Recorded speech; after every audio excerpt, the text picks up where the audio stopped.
남은 자들이라고 하는 제목으로 하나님 말씀 전하겠습니다. 우리는 이런 질문을 할 수가 있습니다. 하나님께서는 어떻게 죄악을 돌이키지 않는 그 인간을 포기하지 않으면서 자신의 꿈을 성취할 수 있을까? 인간들을 볼 때 너무나 패역해서 자기밖에 몰라서 이런 인간들을 데리고 하나님이 하나님의 꿈을 이룰 수 있을까? 가끔 살다 보면 그런 생각이 들지 않습니까? 인간들이 협조하지 않으면 하나님의 꿈 실패하지 않을까? 아니, 사실 하나님 지금 실패하고 있는 거 아닐까? 우리가 살아가는 현실을 볼 때 그런 생각이 들 때가 있어요. 우리가 살고 있는 이 세상은 이런 질문을 충분히 할 수 있는 현실이에요. 하나님이 없다 이렇게 생각하고 살아가는 것이 훨씬 더 나은 삶을 우리에게 줄 수 있을 것 같은, 그냥 하나님 좀 눈 감고 살면 오히려 좀 편하고 더 잘 될 것 같은 그런 마음이 우리의 삶에 종종 찾아오잖아요. 하나님을 믿어도 일이 잘 안 풀리고, 하나님을 믿어도 질병에 걸리고, 하나님을 믿어도 경제적인 어려움을 가진 사람들이 많기 때문이에요. 하나님을 믿는 사람들이 다 잘 되고 다 부자고 다 건강해요. 그럼 하나님 믿기가 얼마나 쉬울까?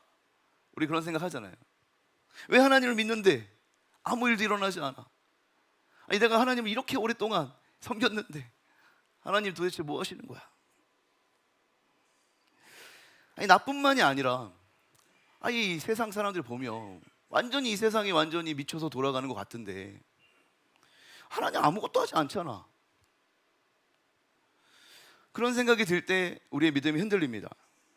하나님이 말씀하신 이런 꿈, 신앙, 이런 거 그냥 우리 위로하라고 하는 말 아니야? 그냥 꿈 아니야? 헛된 거 아니야?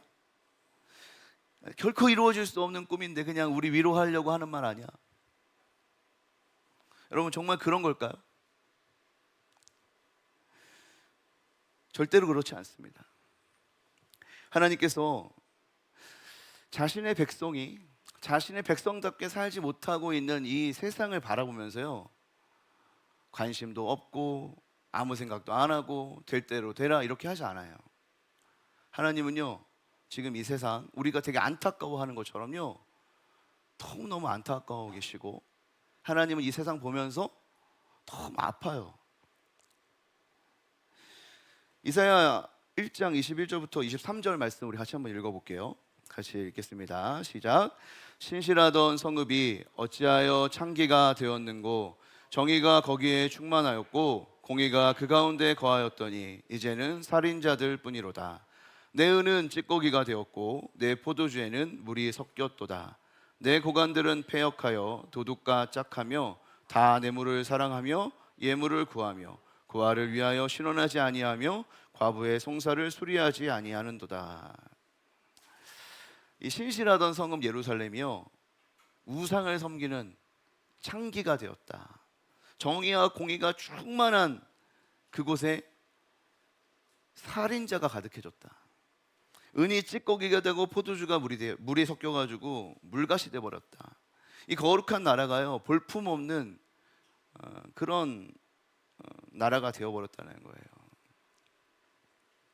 근데 우리가 살고 있는 세상이 되게 비슷하잖아요. 신실하던 성도가요, 우상을 숭배하는 창기가 되고, 사람을 살리던 교회가 사람을 미워하고 차별하고 속이고 이용하고, 아름답고 빛나던 교회의 리더들이 별 볼 일 없게 되었잖아요. 그때 이스라엘이나 지금 우리의 모습이나 너무 답답하잖아요. 그런 자신의 백성을 보는 하나님의 마음이 오늘 바로 이어지는 본문에 나와요. 이사야 1장 24절 말씀 한번 같이 읽을까요? 시작. 그러므로 주 만군의 여호와 이스라엘의 전능자가 말씀하시되 슬프다. 내가 장차 내 대적에게 보응하여 내 마음을 편하게 하겠고 내 원수에게 보복하리라. 주님의 마음이 어떤 마음이래요? 슬프대요. 이 비정상적인 세상, 변할 것 같지 않은 인간 보는 거 여러분, 하나님 아무 상관없는 게 아니라 슬프시대요. 성경이 분명히 우리에게 가르쳐주고 있어요. 하나님은 슬퍼하세요. 그리고요, 이거 지켜보는 거 불편하대요. 내가 장차 내 대적에게 보응하 내 마음 편하게 할 거래요. 지금 이거 보고 있는 거 너무 불편하대요. 하나님. 비정상적인 세상 불편하대요. 하나님. 우리만 슬프고 우리만 이상하고 우리만 불편한 게 아니라 하나님이 정말 불편하고 하나님이 정말 슬프대요. 하나님 넉넉히 있는 거 아니라는 겁니다. 하나님 다 보고 계시고 이 현실 슬퍼하시고 반드시 이 불편한 마음을 바로잡을 날이 있을 거라는 거예요. 어떻게 해요? 자신의 원수에게 보복한다는 겁니다. 보복한대요. 가만히 있지 않을 거래요. 내 백성이 이렇게 되는 거 가만히 보고 있지 않을 거래요. 여러분, 여기서 말하는 원수가 누구예요? 원수. 내가 내 원수에게 보복하리라. 너무나 안타깝게도요, 이 원수는 어떤 사람이냐면 이스라엘입니다. 이스라엘은요, 하나님이 선택한 백성이에요. 근데 지금 하나님은 이스라엘을 향해서 원수라 그랬어요. 원수. 너무 안타까운 일 아닙니까? 하나님의 뜻대로 살아가지 않는다면 하나님의 백성으로 부름받은 이스라엘 백성들도 원수가 될 수 있다고 말하는 거잖아요. 너무나 이상하지 않아요? 여러분, 이스라엘을 하나님이 어떻게 조성했는지 한번 생각해 보세요. 하나님이 하나님의 나라 만들고 싶어가지고 하나님의 나라를 건설할 그 이스라엘을 세우기 위해서 아브라함을 부르셔서 이삭, 야곱을 부르셔서 모세를 부르셔서 다윗을 부르셔서 하나님이 이스라엘을 조성하시고 하나님이 하신 일들을 한번 생각해 보세요. 그들이 뭐 대단해서 이스라엘이 됐습니까? 하나님이 정말 하나님의 백성 만들고 싶은 거예요. 그들은 실수 많이 했어요. 죄도 많이 졌어요. 근데 하나님이 끝까지 용서하고 끝까지 용서해서 그들을 세웠단 말이에요. 그렇게 아까운 백성, 그렇게 애지중지하는 나의 백성이 이스라엘이에요. 그런데 그들이 자꾸 거룩한 자신의 신분을 잊어버리고 세상 사람들처럼, 아니 세상과 똑같이 우상을 섬기고 자신의 나라를 건설하고 함께 서로 사랑하며 세워갈 공동체를 무시하고 오히려 이웃들을 이용하는 그런 세상 사람들, 볼품없는 그런 세상 사람들처럼 됐다는 거예요. 근데 여러분, 그거를 너무너무 아파하는 거예요. 그리고 계속 이렇게 볼 수만은 없대요. 너무 이상해요. 자기가 사랑하는 백성, 그들에게 원수라고 말해요. 원수. 이사야 1장 25절 26절 말씀 우리 한번 읽어볼게요. 시작. 내가 또 내 손을 내게 돌려 내 찌꺼기를 잿물로 씻듯이 녹여 청결하게 하며 내 혼잣물을 다 제하여 버리고 내가 내 재판관들을 처음과 같이 내 모사들을 본래와 같이 회복할 것이라. 그리한 후에야 네가 의의 성읍이라 신실한 고을이라 불리리라 하셨나니. 이제 알았죠? 왜 그렇게 하시는지. 주님은요, 계속 이렇게 사는 것을 두고 볼 수는 없는 거예요. 하나님은 거룩한 백성으로 이들을 세우시겠다고 하는 하나님의 그 약속과 꿈을 이루시기 위해서는 가만히 있을 수가 없다는 거예요. 그래서 자신이 선택해서 조성한 이스라엘이지만 그들을 원수 삼아 회파하고 심판하고 그 심판 속에서 다시 더러운 것들을 제거하고 정화시켜서 그들을 본래 하나님의 뜻대로 살아갈 수 있는 하나님의 백성, 거룩한 백성 만드시겠다. 하나님 의지입니다. 이건. 이게 의미하는 바가 뭐냐면 하나님이 선택해서 하나님이 이끌어온 이 백성들, 이스라엘이잖아요. 하나님이 조성한 이스라엘이잖아요. 그 이스라엘이 반역하면 그들이 원수가 될 수 있다는 걸 말하는 거예요. 그게 이상하잖아요. 하나님은 약속했어요. 이스라엘을, 내 백성을 결코 포기하지 않고 하나님의 백성 삼겠다고 약속했어요. 근데 어떻게 그 하나님이 이스라엘 포기할 수 있어요? 이스라엘을 원수 삼을 수가 있어요? 말이 안 되잖아요. 근데 하나님이 하나님의 약속을 이루는 방식이 뭐냐면, 자기가 선택한 이스라엘이라 할지라도 그 이스라엘 안에 하나님 앞에 돌아오지 않고 하나님의 은혜를 다 잊어버리고 냉담한 마음으로 그냥 자기 멋대로 끝까지 살아가면서도 회개하지 않는, 기다려도 돌아오지 않는 그 사람들을 언젠가는 원수 삼아 파멸시키겠다는 거예요. 그리고 그 심판 중에 그 반역자들 중에 일부를 정결하게 훈련하셔서 그들을 통해 다시 하나님의 백성, 다시 이스라엘을 세우겠다. 이게 하나님이 이스라엘을 자신의 백성 삼는 법입니다. 하나님이 자신의 약속을 성취하는 법이에요. 인간들이 협조하지 않아도요, 하나님은 하나님의 일을 하십니다. 인간들이 계속 배반해도 하나님은 하나님의 일을 이루십니다. 어떻게 해요? 계속해서 심판을 통해, 정화를 통해 하나님의 거룩한 백성을 조성하심으로 하나님은 그 일을 계속하십니다. 하나님은 단호하게 이 일을 진행하고 있어요. 이사야 6장 13절 말씀 우리 같이 한번 읽어볼게요. 시작. 그 중에 10분의 1이 아직 남아있을지라도 이것도 황폐하게 될 것이나 밤나무와 상수리 나무가 배임을 당하여도 그 그루터기는 남아있는 것 같이 거룩한 씨가 이 땅에 그루터기니라 하시더라. 아멘. 여러분, 여기서 말하는 10분의 1이라고 하는 뭐냐면요, 유다 백성을 말해요. 이스라엘 백성들이 범죄해요. 하나님을 안 따라가요. 근데 특별히 북이스라엘의 왕조는요, 더 하나님을 섬기지 않고 우상만 섬기는 거예요. 그래서 하나님이 심판하십니다. 그래서 아수르라고 하는 제국을 통해서 북이스라엘을 다 멸망시키세요. 그러면 그 상황을 볼 때, 아니 하나님이 하나님의 백성도 심판하시는 것을 볼 때 유다 백성들은 어떤 마음을 가져야 될까요? 하나님이 거룩한 백성으로 우리가 살아가기 원하시는구나, 이렇게 생각해야 되잖아요. 그들이 10분의 1이잖아요. 12지파 중에 한두 지파니까. 그 10분의 1이 남은 자로서 이제 살아가면 되잖아요. 근데 그들이 그걸 또 못 깨닫는 거예요. 그러니까 하나님이 그 10분의 1이라도, 그 10분의 1에 남아있는 자도 그것을 깨닫지 못하기 때문에 다 어떻게 한답니까? 황폐하게 할 거래요. 실제로 그 일이 이루어졌죠. 이사야 예언처럼 그 일이 성취됐습니다. 바벨론 제국을 통해서 남유다도 다 망하고 성전도 다 파괴되고 그들이 다 포로로 끌려갔어요. 이 상황을 지금 이사야 선지자가 뭐라고 비유하냐면, 밤나무와 상수리 나무가 싹둑 잘려 나간 것 같다는 거예요. 하나님이 단호하게 이 유다 백성이라 할지라도, 자신이 조성한 자신의 백성이라 할지라도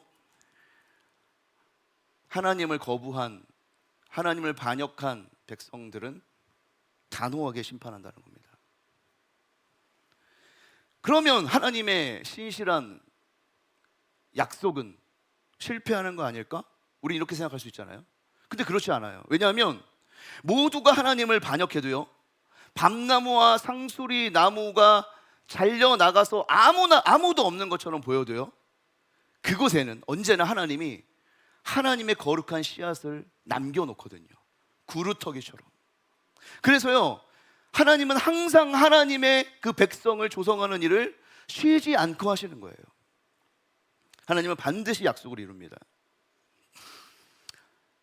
이제 우리가 오늘 본문을 한번 다시 살펴보기 원하는데요, 하나님께서 바벨론의 포로, 그리고 페르시아 제국의 포로로 살아가던 이스라엘 백성들을 해방시켜 주시고 이스라엘 백성들이 다시 고향 땅으로 돌아오게 하셨어요. 그리고 그들로 하여금 다시 예전처럼 성전을 짓고 하나님을 섬길 수 있는 기회를 주셨어요. 그런데 그 일이 멈춰졌습니다. 성전 재건을 하라고 하나님이 그들을 해방시켜 주시고 돌려보내주셨는데 그들은 그 일을 하지 않았어요. 왜 그럴까요? 하려고 했는데요, 사마리아인들이 방해했거든요. 그 땅에 남아있는 사람들이 그들이 지금 성전을 짓고 규합하면 우리에게 위협이 될 거다 생각해서 페르시아 제국에, 바벨론 제국에 끊임없이 모함을 했거든요.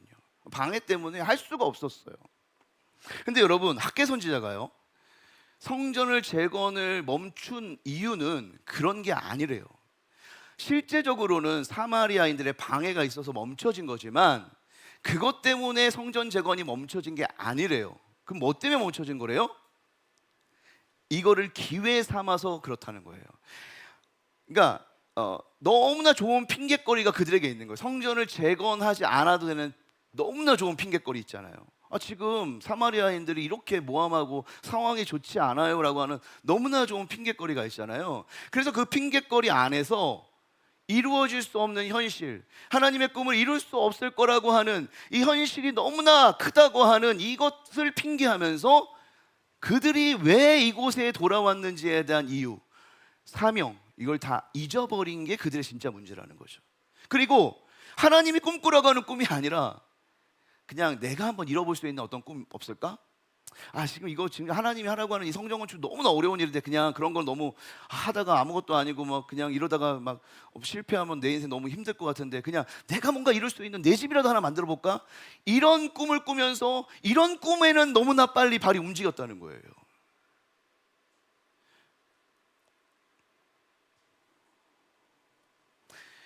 그러니까 하나님이 그들을 일깨우기 원하는 거죠. 그들이 그들을 속이고 있으니까. 그들이 실제로는 하나님 성전 재건하고 싶어요 이렇게 말을 하니까. 근데 지금 상황이 그래요 이렇게 말을 하니까 하나님이 너 진짜 그것 때문에 그러는 거야? 이렇게 말씀하시고 싶은 거예요. 너 정말 네 행실 한번 살펴봐. 네 인생의 방향을 한번 생각해봐. 너가 정말 그것 때문에 그런 거 맞아? 너 욕심은 없는 거야? 네 꿈 이루고자 했던 거 아니야? 하나님의 꿈 버린 건 아니야? 그 마음을 그들이 모르니까 그 핑계 안에 자기는 하나님의 뜻을 이루고 있다고, 지금 고난까지 당하고 있다고 착각하고 있으니까 하나님이 그들을 일깨우기 위해서 학개 선지자를 보내는 거예요. 말씀하려고요. 하나님의 말씀을 그들에게 들려주려고요. 학개 1장 1절 말씀 같이 한번 읽어볼게요. 시작. 다리오 왕 제2년 여섯째 달 곧 그 달 초하루에 여호와의 말씀이 선지자 학개로 말미암아 스알디엘의 아들 유다 총독 수룹바벨과 여호사닥의 아들 대제사장 여호수아에게 임하니라. 이르시되, 다리오 왕 제2년 여섯째 달에 여호와의 말씀이 선지자 학개에게 임했어요. 그리고 누구에게 이 말씀이 전해지냐? 스알디엘의 아들 유다 총독 수룹바벨과 여호사닥의 아들 대제사장 여호수아에게 말씀이 전해졌다. 이렇게 돼 있어요. 여러분 보세요. 1장 12절, 오늘 본문 1장 12절 어떻게 시작하는지 보세요. 같이 한번 읽겠습니다. 시작. 스알디엘의 아들 수룹바벨과 여호사닥의 아들 대제사장 여호수아와 남은 모든 백성이 그들의 하나님 여호와의 목소리와 선지자 학개의 말을 들었으니 이는 그들의 하나님 여호와께서 그를 보내셨습니다. 백성이 다 여호와를 경외하며. 이렇게 돼 있어요. 지금 1장 1절에 하나님이 학개를 통해서 말씀하시는데 그 말씀을 누구에게 들려줬다 그랬어요? 여호수아하고 수룹바벨에게 들려줬다 그랬어요. 그렇죠? 두 사람에게 들려줬다 그랬어요. 근데 1장 10절에서는 또 누구에게 또 들려줬다 그래요? 여호수아와 수룹바벨과 또 남은 모든 백성에게도 들려줬대요. 여기 추가됐죠. 그렇죠?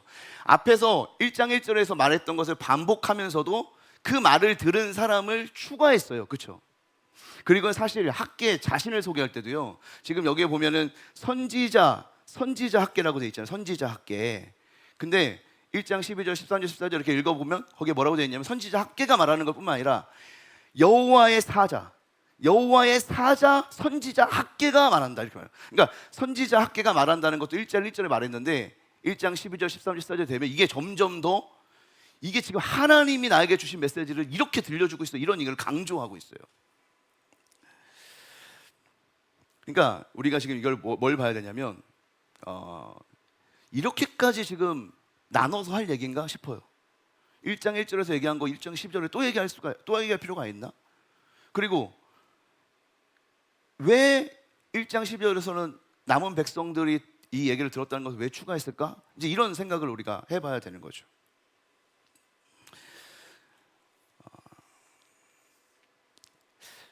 이제 하나님이 아까 말한 것처럼 어떻게 하나님의 꿈을 이뤄가는가에 대해서 우리가 배울 때, 하나님은 하나님의 그 거룩한 씨앗들을 계속 역사 가운데 남은 자로 사용하셔서 아무리 사람들이 패역해도 하나님의 일을 포기하지 않고 일을 이루시잖아요. 근데 여러분, 이사야 10장 20절 23절 말씀을 읽어보면 그 일이 어떻게 성취되는지를 볼 수가 있어요. 같이 읽겠습니다. 시작. 그날에 이스라엘의 남은 자와 야곱 족속의 피난한 자들이 다시는 자기를 친 자를 의지하지 아니하고 이스라엘의 거룩하신 이 여호와를 진실하게 의지하리니 남은 자 곧 야곱의 남은 자가 능하신 하나님께로 돌아올 것이라. 이스라엘이여, 내 백성이 바다의 모래 같을지라도 남은 자만 돌아오리니 넘치는 공의로 파멸이 작정되었습니다. 이미 작정된 파멸을 주 만군의 여호와께서 온 세계 중에 끝까지 행하시리라. 이 하나님의 이 단호함 느껴지세요, 여러분? 이미 작정된 파멸을 주 만군의 여호와께서 온 세계 중에 끝까지 행사하겠다. 이 파멸은요, 돌이키지 않겠다는 겁니다. 그러면 하나님의 약속은 어떻게 된 거예요? 하나님의 백성과 끝까지 함께 하시고 우리를 하나님의 백성 삼아주시겠다고 하신 거 아닙니까? 라고 하는 이 약속 어떻게 된 거예요? 그 약속도 이뤄요. 어떻게 해요? 남은 자를 통해서 한다고요. 남은 자는 하나님께로 돌아올 거래요. 하나님께로 돌아올 거래요. 남은 자가 하나님께로 돌아올 거래요. 여러분, 무슨 말인지 좀 이해가 되세요? 피난한 자들이 다시 하나님께로 돌아올 거래요. 그 남은 자, 오늘 바벨론의 포로로 끌려갔다가 다시 예루살렘으로 귀환한, 다시 돌아온 그 남은 자들을 통해 하나님이 일하시겠대요. 그러니까 오늘 지금 하나님의 말씀을 들은 사람을 이야기할 때, 스룹바벨이 하나님의 말씀을 들었습니다. 여호수아가 들었습니다. 이것도 중요한 얘기지만 왜 그 둘이 들었다는 얘기를 계속 반복하면서 얘기하느냐가 중요한 거예요. 왜 그래요? 이 두 사람이 얘기를 들었다라는 것을 통해서 남은 백성이 또 들었다라는 얘기를 할 수가 있잖아요. 모두가 들었다 이렇게 안 하고 스룹바벨도 들었고 여호수아도 들었다 이렇게 말하면 그 남은 백성도 들었다 이렇게 말할 수 있죠. 왜 그렇게 말하겠어요? 학계의 마음에 뭐가 있는 거예요? 지금 이 백성들은 하나님이 다시 여호와께로 돌아오게 한 남은 자야, 이 얘기하고 싶은 거죠. 너희들은 지금 그냥 돌아온 게 아니라 하나님의 남은 자들을 통해서 다시 하나님의 나라를 건설하고자 하는 거룩한 씨앗으로 너희들을 불러주신 거야, 이 얘기하고 싶은 거죠.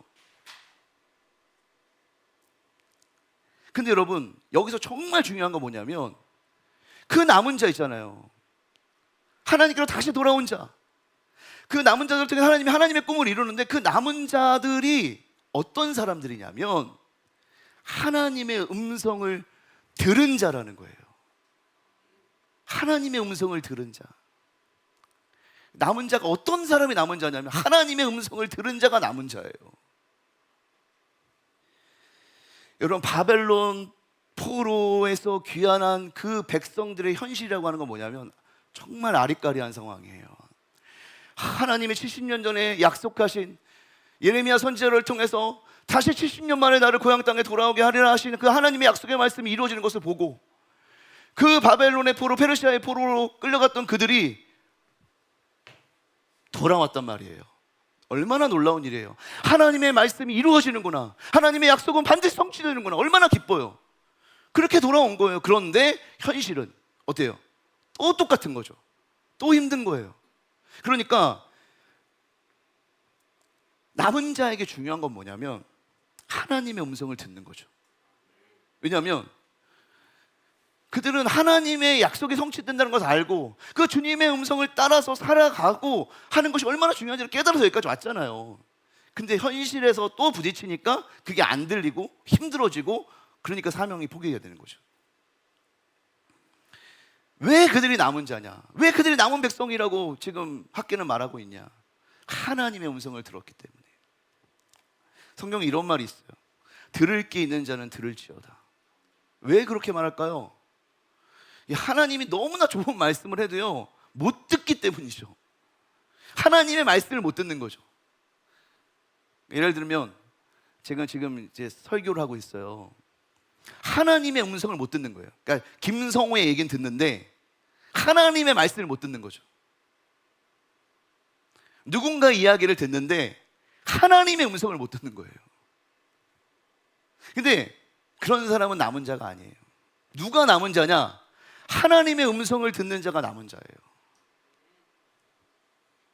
듣는 자가 복이 있대요. 왜요? 왜 듣는 자가 복이 있을까요? 그 사람이 남은 자거든요.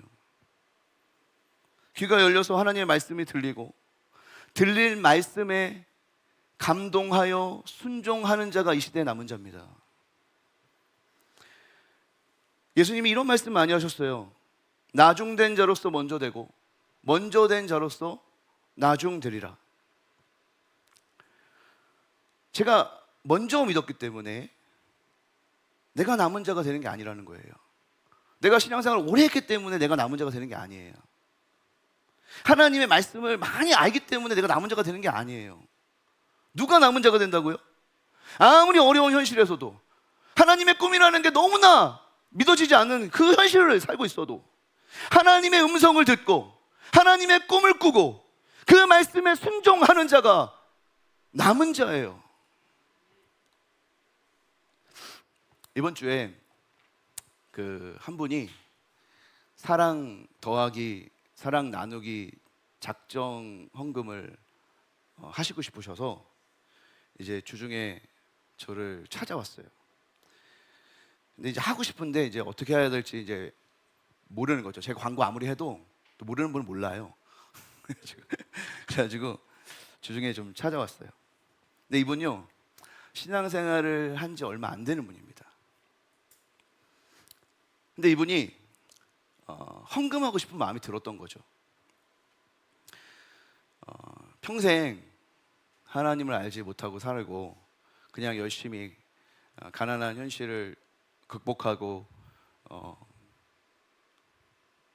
가정을 책임지기 위해서 열심히 그냥 개미같이 평생 일을 한 거예요. 그런데 이제 이 돈 가지고 뭘 해야 되나? 그렇게 열심히 돈을 벌어가지고 돈을 이제 많이 이제 버셨는데 이제 그러면 내가 이 돈 가지고 뭐 해야 되나 이런 생각을 한 거죠. 그러다가 이 돈을 교회를 위해서 써야 되는구나. 하나님이 그렇게 말씀하시는 것처럼 느껴져서 이제 헌금을 작정하게 된 거예요. 지난주에 또 주중에 어떤 일이 있었냐면 지난 주일날 등록하신 오늘 아까 소개했던 그분을 제가 잠깐 만났습니다. 그래서 같이 식사하고 이야기 나눴는데 제가 광고할 때 이번 말씀 사경에 강사 대접하고 싶은 계시면 신청해 주세요 라고 얘기했더니 이제 이걸 잘 들었나 봐요. 그날 이제 등록해서 이제 신방하는 새신자신데 물론 신앙생활을 하신 분이지만 이제 처음 왔는데 그거 자기가 대접하고 싶다는 거예요. 그래서 제가 이 두 일을 주중에 겪으면서 제가 이런 생각이 들었어요. 누가 하나님의 꿈을 이뤄드릴 수 있고 누가 이 시대의 남은 자로 살아갈 수 있을까? 신앙생활 대단히 멋지게 하고 대단히 많이 알고 이런 사람이 하는 게 아니라 그냥 오늘 지금 하나님의 말씀이 들리고 감동이 되고 순종하는 사람. 여러분 이런 사람을 통해 하나님 일하시는 거더라고요. 이런 사람이 이 시대의 남은 자예요. 아무리 똑똑해도요, 아무리 대단한 말을 해도요, 여러분 하나님의 말씀이 안 들리고 하나님의 말씀에 순종이 안 되면 아무 일도 할 수 없어요. 물론 하나님의 음성을 듣고 순종하는 거 어려운 거 저도 알죠. 쉽지 않습니다. 왜냐하면 하나님의 말씀이 이루어지는 것처럼 보이다가도 그걸 정말 의심할 수밖에 없는 그런 상황에 또 우리가 가거든요. 진짜 하나님 살아계신 거 맞아? 아니 이렇게 내가 고통스러운 하나님 나 진짜 이렇게 가만히 두는 거 맞아? 이런 생각이 드는 상황이 또 오거든요. 그러니까 하나님의 말씀을 계속 순종한다는 게 너무 어려운 일이에요. 그러나 끝까지 세상의 풍조에 흔들리지 않고 하나님의 음성을 듣고 감동하고 순종하는 자로 살아간다면 하나님은 여러분 우리를 이 시대의 남은 자로 거룩한 씨앗으로 사용하실 줄로 믿습니다. 그래서 우리를 통하여 이 황폐한 땅을 푸른 의의 나무 가득한 하나님 나라로 세우실 줄로 믿습니다. 말씀을 정리하겠습니다. 시편 126편인데요. 하나님께서 이스라엘 백성들이 포로로 끌려갔다가 그들을 해방시켜 주셨을 때 얼마나 기뻐요. 그때의 그 감격을 가지고 한 노래예요. 우리가 그 상황을 한번 생각해 보면서 얼마나 하나님 기쁠까, 얼마나 이 백성들 기뻤을까 생각하면서 한번 우리가 이거를 한번 같이 읽어보면 좋겠어요. 시편 121편 1절부터 6절까지 우리 같이 읽겠습니다. 시작. 여호와께서 시온의 포로를 돌려보내실 때에 우리는 꿈꾸는 것 같았도다. 그때에 우리 입에는 웃음이 가득하고 우리 혀에는 찬양이 찼었도다. 그때에 문나라 가운데서 말하기를 여호와께서 그들을 위하여 큰 일을 행하셨다 하였도다. 여호와께서 우리를 위하여 큰 일을 행하셨으니 우리는 기쁘도다. 여호와여 우리의 포로를 남방 시내들같이 돌려보내소서. 눈물을 흘리며 씨를 뿌리는 자는 기쁨으로 거두리로다. 울며 씨를 뿌리러 나가는 자는 반드시 기쁨으로 그 곡식단을 가지고 돌아오리로다. 아멘. 여러분, 그들은 기뻐했어요. 마침내 약속을 이루신 하나님 때문에 기뻐했어요. 그리고 깨달았습니다. 무엇을요? 눈물을 흘리며 씨를 뿌리는 자는 반드시 기쁨으로 단을 거둔다. 눈물을 흘리며 씨를 뿌리는 자는 반드시 기쁨으로 그 곡식단을 가지고 돌아오는 날이 있구나 깨달았어요. 사랑하는 성도 여러분, 우리도 이렇게 노래할 수 있겠습니까? 우리도 실망하지 않고 어려운 순간을 지나도 하나님이 반드시 그렇게 하실 날을 믿고 기대하면서 소망할 수 있겠습니까? 신실하신 하나님께서 하나님의 나라를 성취하시는 그날에 끝까지 믿고 기다렸더니 하나님이 나에게 이런 놀라운 열매를 주셨다고 우리 노래할 수 있겠습니까? 여러분, 하나님은 최악의 상황에도 자신이 그렇게 사랑하여 조성한 이스라엘 백성들이 자기를 다 떠나도 하나님은 그 황폐한 땅에 거룩한 씨앗을 심으십니다. 하나님은 더 이상 소망이 없어 보이는 이스라엘 백성들을 포기하지 않아요. 철저히 심판하지만 동시에 남은 자들을 거룩한 씨앗을 삼아 다시 푸른 의의 나무를 그 가득한 하나님의 나라를 꿈꾸십니다. 살아가다 보면 더 이상 아무도 누구도 사랑하고 싶지 않은 그런 밤을 보낼 때가 있어요. 앞으로 1mm도 나아가지 못하는 것 같은 그런 절망이 우리 앞에 있어요. 공허한 한숨이 우리의 인생을 가득가득 채울 때가 있어요. 여러분, 우리가 사는 땅은 진짜 황폐한 땅이에요. 냉랭하고 황폐하고 공허합니다. 근데 여러분, 그 땅에 하나님이 씨앗을 심어요. 그 땅에 자신이 가장 사랑하는 아들 예수 그리스도를 씨앗으로 심어요. 우리는 소망이 없는데 하나님은 소망하세요. 이 황폐한 땅을 소망하세요. 여러분, 우리는 한국교회 위기라는 생각이 들어요. 이 교회가 이렇게 돼서 되겠나는 생각이 들어요. 우리의 처한 현실도 너무나 답답해요. 그러나 하나님은 이곳에 예수를 심으셨고 우리를 심은 겁니다. 우리는 절망하지만 하나님은 소망합니다. 우리는 포기하지만 하나님은 포기하지 않아요. 주님의 음성을 듣는 자는 그 소망을 압니다. 이 시대에 남은 자는 그 소망을 따라 살아갑니다. 거룩한 씨앗으로 이 땅에 심겨진 예수 그리스도, 여러분, 우리의 심령에 채우시게 되기를 주님의 이름으로 축복합니다. 그분의 음성을 듣고 감동하고 순종해서 우리 모두가 우리가 속한 곳에서 또 하나의 거룩한 씨앗이 되기를 주님의 이름으로 축복합니다.